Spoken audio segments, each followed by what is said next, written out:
बच्चों को सर्दी खांसी होने पर पेरेंट्स को इन बातों का ध्यान जरूर रखना है। बच्चों को बाहर ठंड में लेकर जाना अवॉइड करना है। घर में भी बच्चों को हल्के गर्म कपड़े जरूर पहनाना है। इसी के साथ आपको बच्चों की सरसों के तेल से मालिश जरूर करनी है। आप सरसों के तेल में लहसुन और अजवाइन डालकर उसे अच्छे से पकाकर ठंडा करके बच्चों की मालिश कर सकते हैं। इससे बच्चों का ब्लड सर्कुलेशन भी फास्ट होता है। इसी के साथ आप बच्चों को स्टीम भी दे सकते हैं। इससे भी बच्चों को काफी आराम मिलता है। अगर बच्चों की नाक बंद हो तो इस केस में आप बच्चे को नमक वाला पानी यानी नेजो क्लियर ड्रॉप, जो कि इजीली मेडिकल पर अवेलेबल होता है, इसका भी आप एक एक बूंद बच्चे की नाक में डाल सकते हैं, जिससे बच्चे का नाक खोलने में आसानी होती है। सर्दी खांसी के टाइम बच्चे को अच्छे से हाइड्रेटेड रखना भी जरूरी होता है।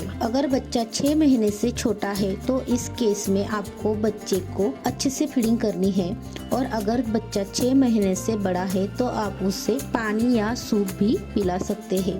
पानी भी आपको थोड़ा गुनगुना ही बच्चे को पिलाना है, ताकि बच्चे को अच्छा महसूस हो। क्या है आपके बच्चे की पहली सर्दी है? कमेंट सेक्शन में जरूर बताएं। ऐसी ही इंफॉर्मेशन के लिए चैनल को लाइक करें, शेयर करें और सब्सक्राइब करें।